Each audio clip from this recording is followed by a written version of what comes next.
രണ്ടു പ്രധാനപ്പെട്ട തിയറികൾ എല്ലാവർക്കും ഉപകാരപ്പെടും.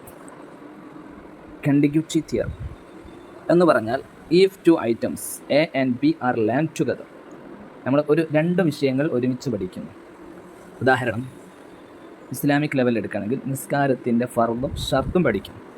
R learn together when used with B and A is retrieved and vice versa due to their temporary contiguity.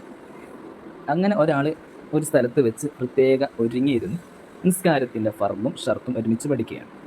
അങ്ങനെ പഠിച്ചു കഴിഞ്ഞാൽ എ ഓർക്കുന്ന സമയത്ത്, നിസ്കാരത്തിൻ്റെ ഫർള് പഠിച്ചത് ഓർക്കുന്ന സമയത്തൊക്കെ അയാൾ എന്തോർക്കും? ഫർള് ഓർക്കും. അങ്ങനെ അല്ലെങ്കിൽ ഒരു വിഷയം മറ്റൊന്നുമായിട്ട് കണക്ട് ചെയ്ത് പഠിച്ചു.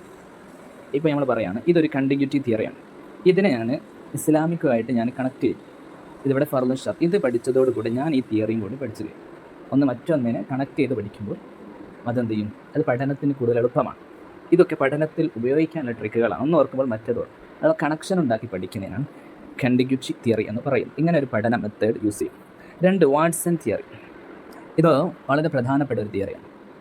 ഇത് എനിക്കിഷ്ടപ്പെട്ട തിയറി ഓഫ് ബിഹേവിയറിസ്. ഇത് നമ്മുടെ പെരുമാറ്റത്തെക്കുറിച്ച്. He believed that behaviour is the result of environmental factors that influence and individual learning and experience.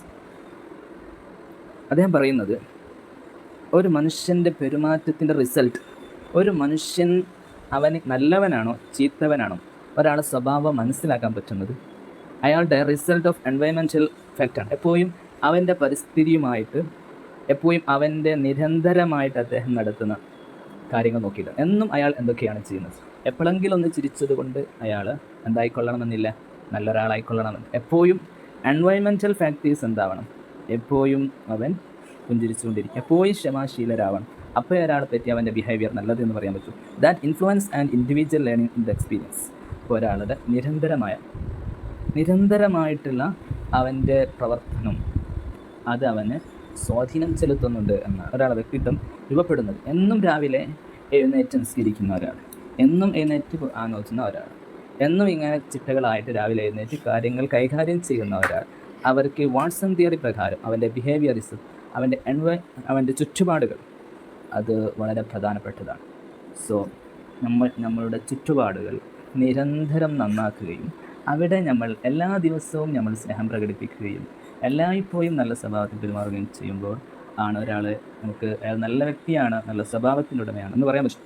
അപ്പോൾ ഞാനൊരു ക്വസ്റ്റ്യൻ കഴിഞ്ഞ പ്രാവശ്യം വന്നത്, contiguity theory gives no place to effect in learning. Contiguity theory പ്രകാരം ഇഫക്റ്റിനല്ല പ്രധാനം, മറിച്ച് അവൻ ഒരു കാര്യം ഒരുമിച്ച് പഠിക്കുക, ടൈമാണ് അവിടെ പ്രധാനം. ഒരുമിച്ച് രണ്ട് വിഷയങ്ങൾ പഠിക്കുകയാണ്, അല്ലാതെ ഒരു വിഷയത്തിൻ്റെ എഫക്റ്റ് അത് ലേണിങ്ങിൽ ബന്ധപ്പെടുന്നു.